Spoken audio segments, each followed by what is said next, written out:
putusan Mahkamah Konstitusi nomor 90 PUU 21 2023. 2. Pasal 17 ayat 6 dan ayat 7 Undang-Undang 48 2009 tidak dapat diberlakukan dalam putusan perkara pengujian undang-undang terhadap Undang-Undang Dasar oleh Mahkamah Konstitusi.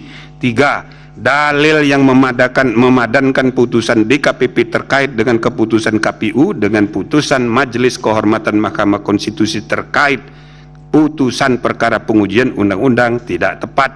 4. Majelis Kehormatan tidak menemukan cukup bukti untuk dapat menyatakan hakim terlapor memerintahkan adanya pelanggaran prosedur dalam proses pembatalan pencabutan permohonan perkara nomor 90 PUU 21 2023. Majelis Kehormatan nomor 5. Majelis Kehormatan tidak menemukan bukti hakim terlapor telah berbohong terkait alasan ketidakhadiran dalam RPH pengambilan putusan perkara nomor 29 dan seterusnya, 51 dan seterusnya, dan 55 dan seterusnya, melainkan hakim terlapor justru tidak merasa adanya benturan kepentingan yang nyata.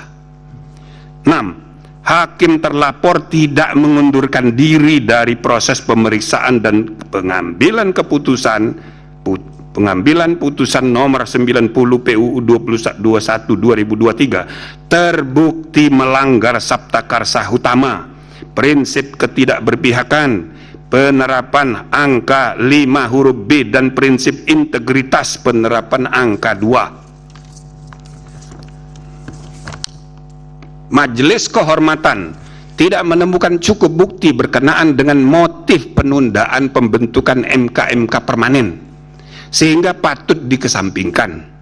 8. Hakim terlapor sebagai ketua Mahkamah Konstitusi terbukti tidak menjalankan fungsi kepemimpinan judicial leadership secara optimal sehingga melanggar Sabta Karsa Utama, prinsip kecakapan dan kesetaraan, penerapan angka 5. 9. Hakim terlapor terbukti dengan sengaja membuka ruang intervensi pihak luar dalam proses pengambilan keputusan nomor 90 PU 21 2023 sehingga melanggar Sabta Karsa Utama, prinsip independensi, penerapan angka 1, 2, dan 3. 10. Ceramah hakim terlapor mengenai kepemimpinan usia muda di Universitas Islam Sultan Agung Semarang berkaitan erat dengan substansi perkara menyangkut syarat usia capres dan cawapres sehingga terbukti melanggar Sabta Karsa Utama, prinsip ketidakberpihakan, penerapan angka 4. 11.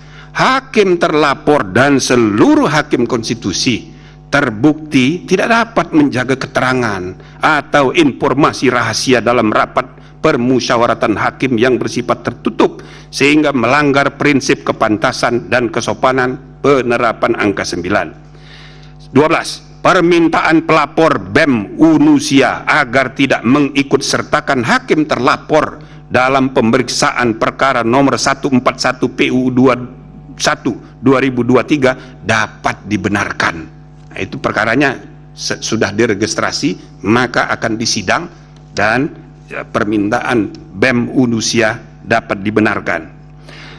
13. Hakim terlapor tidak diperkenankan untuk terlibat atau melibatkan diri dalam pemeriksaan dan pengambilan keputusan dalam perkara perselisihan hasil pemilihan presiden dan wakil presiden, pemilihan anggota DPR, DPD, dan DPRD, serta pemilihan gubernur, bupati, dan wali kota yang memiliki potensi timbulnya benturan kepentingan.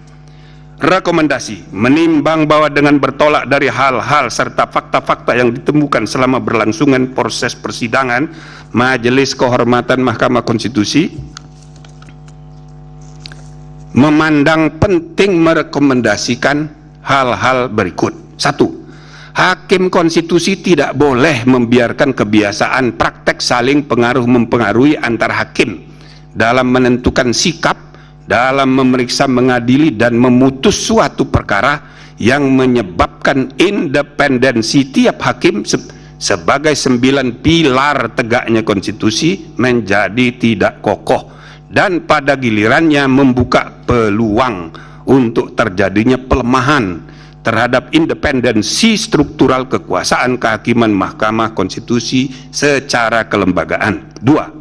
Hakim konstitusi tidak boleh membiarkan terjadinya praktek pelanggaran kode etik dan perilaku hakim konstitusi yang nyata tanpa kesungguhan untuk saling ingat mengingatkan antar hakim, termasuk terhadap pimpinan, karena budaya kerja yang ewuh pekewo sehingga prinsip kesetaraan antar hakim terabaikan dan praktek pelanggaran etik biasa terjadi. 3. Hakim konstitusi harus menjaga iklim intelektual yang syarat dengan ide-ide dan prinsip-prinsip pencarian kebenaran dan konstitusional yang hidup berdasarkan nurani yang bersih dan akal sehat yang tulus untuk kepentingan bangsa dan negara, yang tercermin dalam penulisan pendapat hukum dan dalam permusyawaratan dan perdebatan substantif di antara para hakim untuk menemukan kebenaran dan keadilan konstitusional yang hidup itu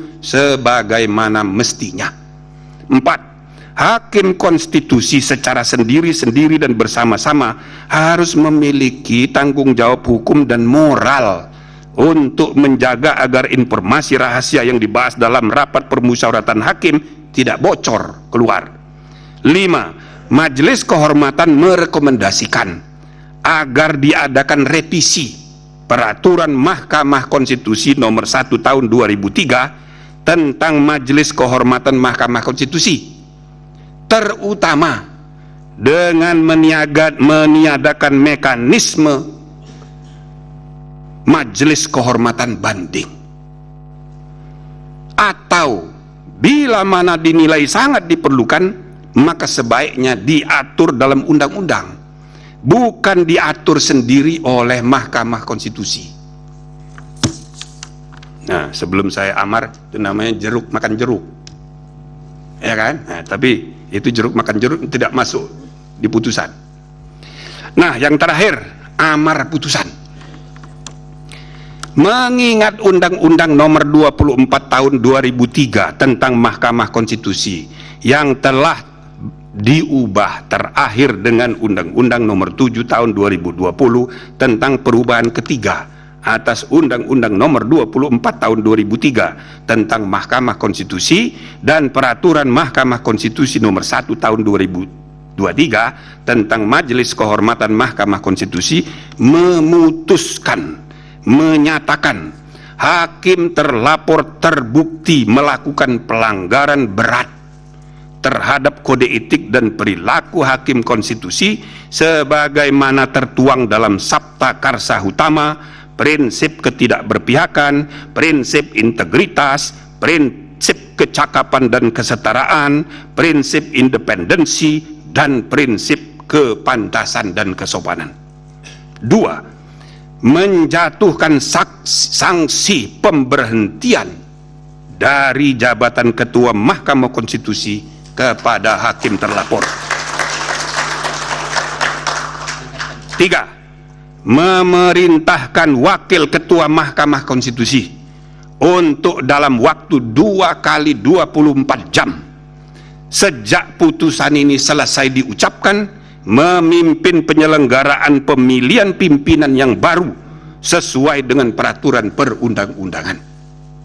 4. Hakim terlapor tidak berhak untuk mencalonkan diri atau dicalonkan sebagai pimpinan Mahkamah Konstitusi sampai masa jabatan hakim terlapor sebagai hakim konstitusi berakhir.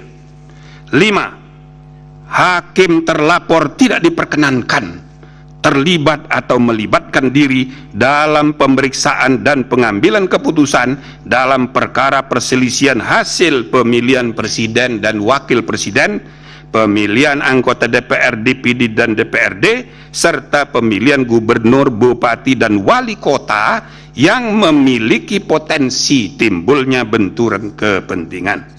Selanjutnya, saudara-saudara, ada dari 3 orang pendapat berbeda 1 orang. Saya persilakan. Terima kasih. Kedua, terhadap putusan sanksi oleh Majelis Kehormatan